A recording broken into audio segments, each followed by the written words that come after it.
Okay, now we move on to book 3. Now, book 3 is the most clearly theological of the 3 major sections of this reading. So, like I said when we introduced Augustine, he is Christian. He was a bishop. So there are Christian elements and themes in this, and yet it's always philosophical. So everything he says here relies on and is connected to the philosophy that came before. So this is one way to approach religion. It's not necessarily the way everyone does it consistently today, but I think it's the most it's a legitimate way to approach your religious belief, whatever your religious belief is. And that's that religious belief is not just faith that just for no reason whatsoever you just blindly jump into something, but that religion, like everything else in your life, ethics and your evaluation of art and your understanding of what science is and what's important to you, that all these things can be linked to some sort of giving of reason. Okay? Some sort of rational explanation for why things are the way they are. Okay? So even though this book tilts more towards the theology side, where, you know, if you're Christian, this will ring some bells for you, and if you're not, it'll sound a little more foreign. Still, it's speaking in the universal tongue. All that number stuff we just did, the appeal to logic and rationality here is supposed to be just as universal and timeless and not culturally specific as counting and number.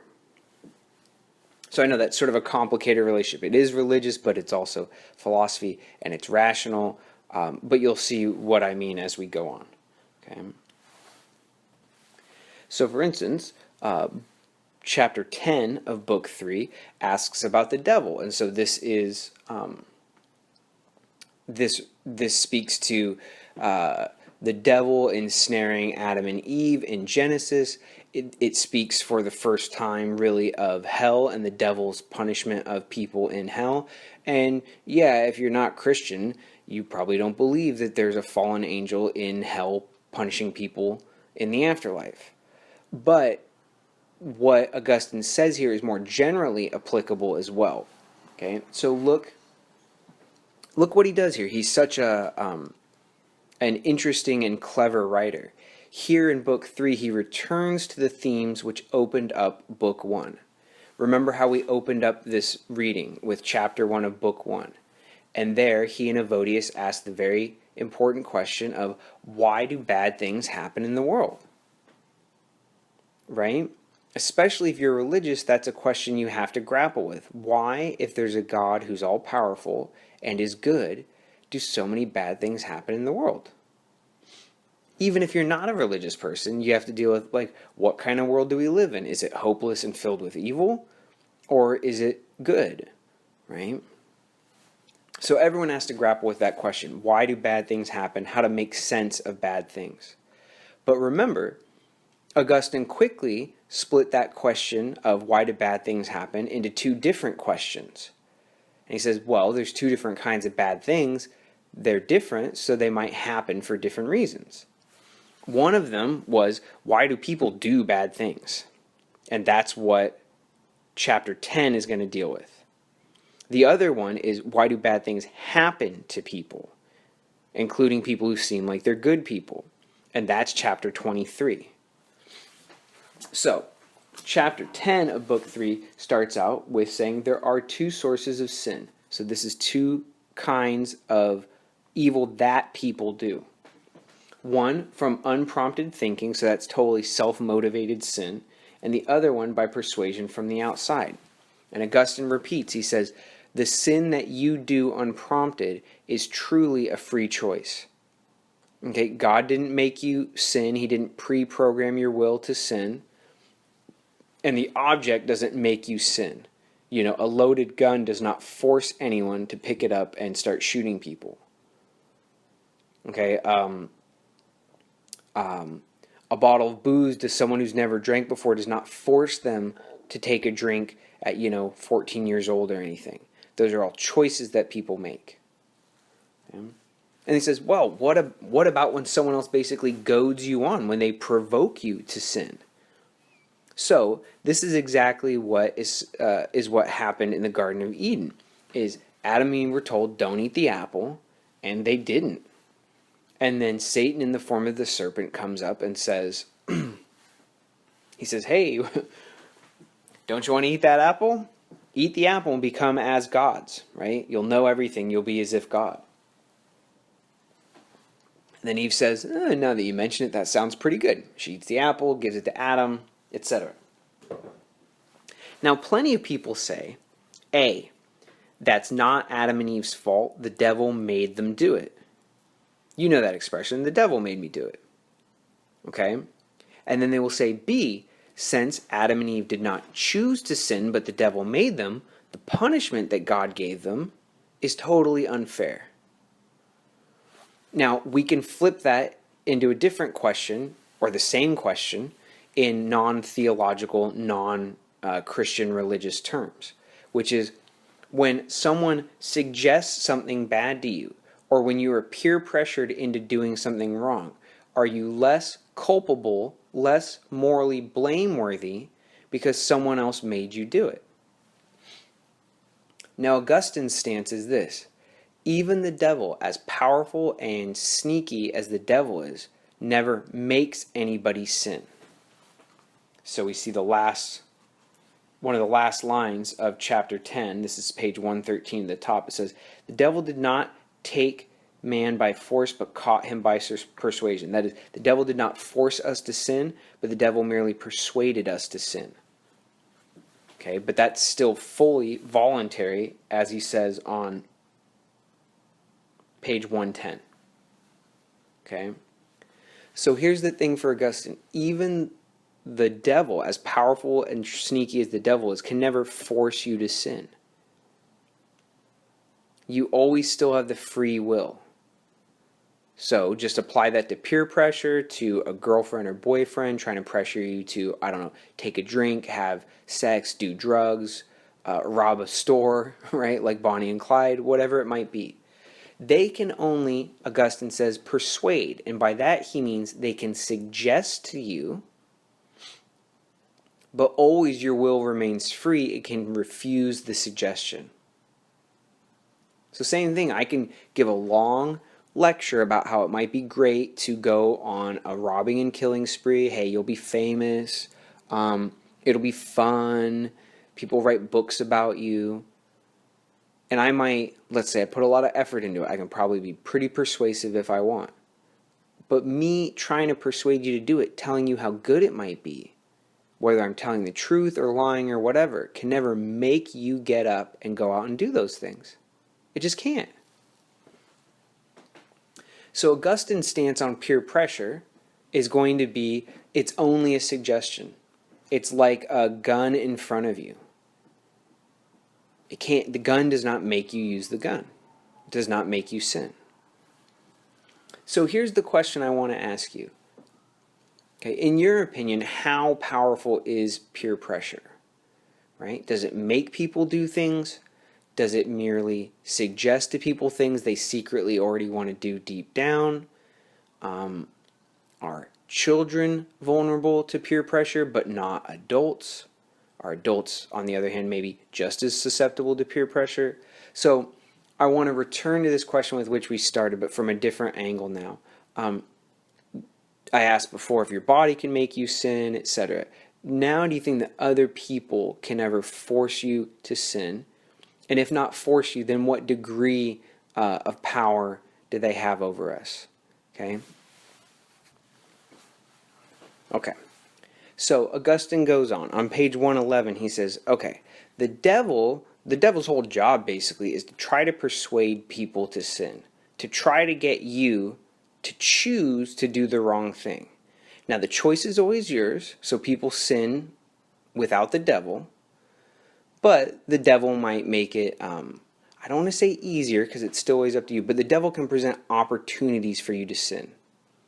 Now you notice even in popular culture, they maintain this image of the devil, where the devil will never just the devil doesn't steal people's bodies and go out and murder people. The devil always tries to get people to sign contracts, right? To try to seduce you into doing something, but always says, hey, I'm going to get your soul if you do this, but if you want it, do it. So even popular culture maintains that sense of the devil asking you if you want to sign a contract, trying to get you to choose freely to do the bad thing. Okay? Now here's the thing, as Augustine says, persuading someone to sin is a worse sin than being persuaded to sin. Okay, so it's still fully on the sinner for choosing. Adam and Eve are still busted in the Garden of Eden, but the sin of the serpent is worse. Okay? So here's the thing. Human beings sin all the time. But often they're persuaded by other people. I would just loosely here say that the media and trying to keep up with the Joneses and, how movies and popular culture praise money and being a Kardashian and all this stuff so much that we sometimes allow ourselves to be persuaded more readily to do crappy stuff and live a useless life that's beneath us. Okay? But what Augustine says is that the person persuaded, the person doing the sin, can always redeem themselves. So their sin is bad, but it's always redeemable. That is, they can always choose again not to do it.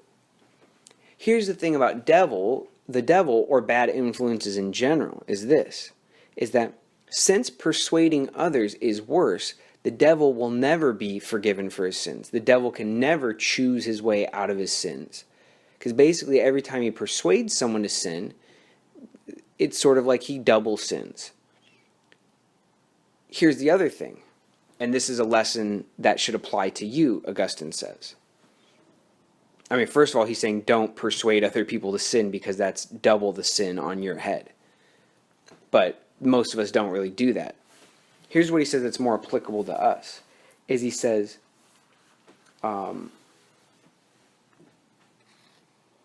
pride is the sin by which human beings fell. It was pride wanting to be like God in the Garden of Eden that made Adam and Eve eat of the apple.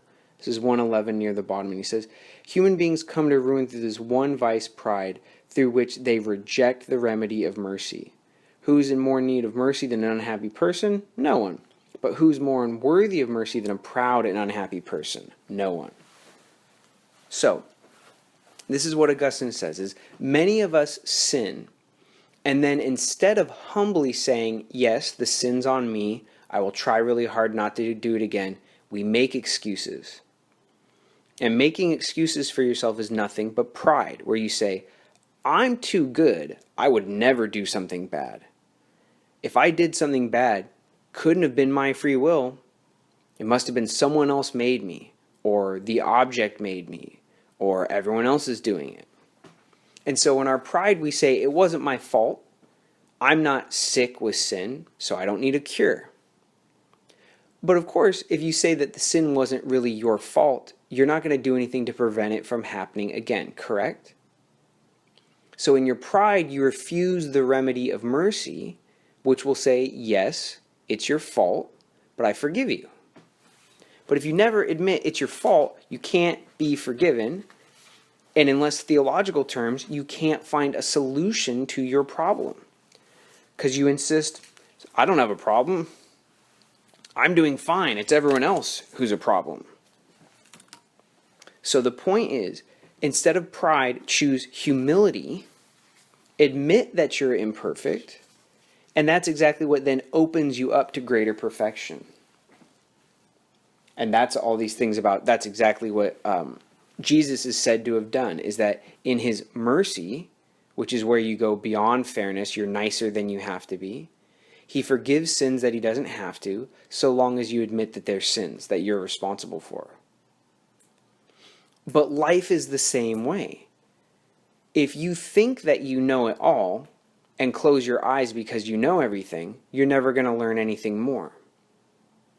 It's precisely by admitting that you're ignorant, that you don't know, that you can then take the next step and learn and grow as a person. So leave your pride behind, be humble and say, I'm morally imperfect, and in knowledge I'm imperfect, and that's the first step to becoming morally better and becoming better in terms of knowledge and truth. So now we move to 23. And here's what 23 says. 23 asks the really difficult question of why do bad things happen to people? It asks a more specific question, which is basically, why do bad things happen to good people? Why do good people suffer? And really, Augustine does not shy away from a difficult question and a tough fight, and he says, what about innocent little babies? Why do innocent little babies suffer? You can see that's not an easy question to answer. And if you're religious, it seems God is the cause of all things. So God is also the cause of childhood leukemia, children abused by their parents, right? Children who are refugees, have no place to sleep or eat, nothing to eat. Wow, right? That's not easy to deal with. So he talks about the early deaths and the sufferings of young children. Okay? And first his response in 139 to 140 is this. He says, we should assume that nothing is superfluous or unnecessary in this world. Okay, there's some order to this world. We can't always know this order, but in general we should take it on faith that there is an order and a reason and a meaning behind everything. Now, if that were his only answer, you would leave unsatisfied. You'd say, oh, the answer of why it's legitimate is that it just must be legitimate. That's no kind of answer at all. But of course he doesn't leave it there. He goes on. And he says, let's go on further, okay? He says, first, if the child's truly innocent, they've never used their will to choose something bad, then they haven't used their will to choose something good yet either. Literally, innocent means not doing anything yet. That's why we describe babies as innocent, not as good in the sense that, Mother Teresa was good. Einstein was good and wise, right? The child is not in error yet. They're not wrong about things, but they don't know things yet. Similarly, their will has not chosen evil, but it hasn't chosen anything yet. It hasn't chosen good either. So Augustine says, if a child dies young, they're not going to go to hell, okay? They're not going to go to hell because they haven't done anything wrong yet. But don't think that their innocence means that they deserve heaven or that they deserve a life without suffering, because they have not yet chosen goodness and therefore haven't earned salvation or earned a life free of pain and suffering. So basically he says the good deserve rewards, the bad deserve punishment. Children, if they're truly innocent, have not proven their goodness yet, but they certainly haven't proven their badness yet. So they're going to get some middle, neutral condition. Okay? Now, that's probably not all that satisfying to most people. So he goes on further. This is the bottom of 140. And he says, remember, this order is a whole system by which we're all connected. So the suffering of young children, while it might be bad for the children, might be good for others. So the suffering of young children may correct adults tortured by the pain of their children, and might prompt the adults to do something bigger and better with their lives. Okay? The adults might be reformed by the troubles that afflict their children. Now that might sound really harsh, right? But think about the possibility of something really great happening by someone who's otherwise unmoved by, say,